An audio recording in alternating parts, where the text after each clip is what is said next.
Wish he would have had more days of practice, but physically he's fine. Will he start? I don't know if he'll start. Will Melvin get more Melvin's plays? had a good full week of practice. He should be ready to roll. It's been quite an eventful week. I don't tell you why, but how is the team coping with that? I mean, is it distraction? Are you guys going to be ready for Saturday? Well, I think it's always hard when you lose a teammate, and these guys have a lot of feelings for Stephen, and it's something you wish wouldn't happen, but I think they've moved on. They're trying to focus on what's at hand and go ahead and get ready for Saturday. There's not much that it's going to affect, as far as it doesn't matter how you feel about it, it's not going to change it. So they're disappointed about it, but I think they've moved on. Ellis, some of y'all tried to mimic their potential two-quarterback system in practice this week. Nothing. They're going to throw more 17s in there, and they're going to run more with the quarterback and 14s in there. And Dylan Favre's a good, capable quarterback. We'll see. We may see some wildcat stuff. All you can do is just keep practicing what they've run on film. And we know the routes they ran. They've run them also with Ralph. We know what they've done with protections. But you just have to have a little different mindset when you're on the field. We can't change all the calls. We can tilt it a little bit to one way or the other, but the game plan is what it is. Is there any advantage to having dealt with Dan Mullen before when he coached in Florida and facing his system? Is there any kind of advantage to that now that he's at Mississippi State? Well, we've seen it now for about 7 or 8 years. And having coached against him when I was at Mississippi State, I've seen it now for about 8 years. And he does a great job of tweaking the offense to fit the personnel.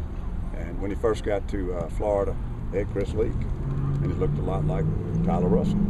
When they got Tebow, the whole thing changed, and it became more like Chris Ralph. So that offense has a lot of versatility in it, and he can tweak it and turn it into a quarterback running offense, or he can turn it into a drop-back passing offense. Doesn't hurt that we've seen it before, but it doesn't really make any difference as far as us playing well. It's preparation and players getting the job done on the field, and I think we've had a good week of practice, so we just have to see how they line up and play. Have you made a decision on Akeem yet? I know it's a weekly question. Is he going to get back this year, or is he done? I think we pretty well have reached a breaking point on it, and open date has always been the target date. Yeah. But if we had an emergency need, it was really bad. But so far, knock on wood, we've gotten some players back in the lineup. We've got a little bit of depth in the secondary now, so it's something we don't have to push for as hard.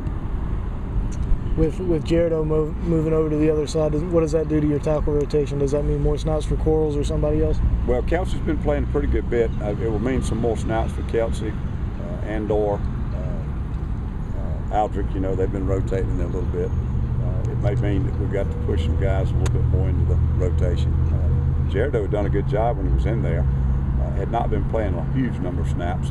I hope he can help us on offense and get some reps over there, because he was giving us a few quality reps. I don't think it's a problem for us unless we have somebody go down.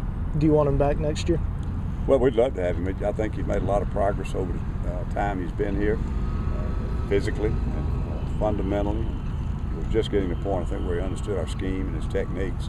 But we've got to put him where it's best for the football team. If he becomes a starter over there, he needs to stay over there. If he doesn't, then that's Coach Spurrier's decision.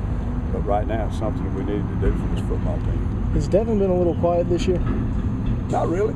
I think all the hype coming in the door for Clowney, and then Melvin's had all these big plays, and fake punts, and picking up balls, laying on the ground, and those kind of things. So I think there's been a lot of pub and stuff being sent other ways. But Devin's been playing real good football. And I just think sometimes all the hype stuff that people notice, the big plays and the flashy plays, he hadn't been involved in as many as the other guys have.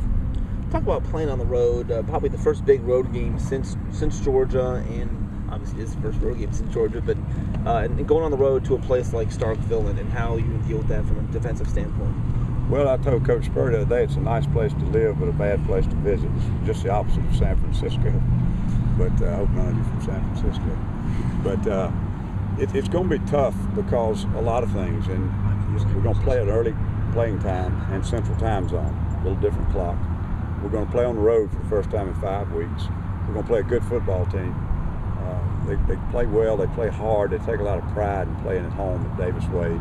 So there's going to be a lot of reasons it's going to be a tough thing. But, decent football teams with good leadership, they overcome those things. And so if we don't, and we go down and we don't play well, then it's a sign of what this program is. If we go down there and take care of business, it means that we're learning how to deal with those things and overcome them.